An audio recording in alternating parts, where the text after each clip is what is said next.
Ausmarsch vom Regenbogenpony. Ich bin die Teil über das Projekt Wer, Würde, Hat und Könnte gestolpert. Realisiert wird von der Hillmann GmbH von ja, genau, 3 Angestellten. Genau.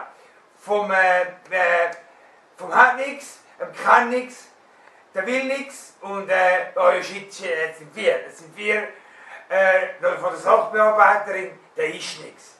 Die Firma war anstrengend, deine Bücher die haben glänzt, die haben so, nein, es war brillant. Aber dieses Jahr hat sich einen Scheiß geleistet. Die hat sich einen Scheiß geleistet. Seit 2024 betreue jetzt Pamsi und Fixi das Ressort. Und das ist ja, das ist eben, Heiland, sagt mal. Und die coachen Blinde beim Suchen und Taube beim Zuhören. Das melden wir umgehend, ich kann sagen, das melden wir umgehend, da machen wir nicht mit. So viel zum Montag-Shit. Ich habe Feierabend geführt, danke, gut Prosecco. Ciao, tschüss, bis dann. Das war es mit der weiteren Anekdote vom Sammy the Cash und seinem Spaßpedal. Mein Herz grüßt dies.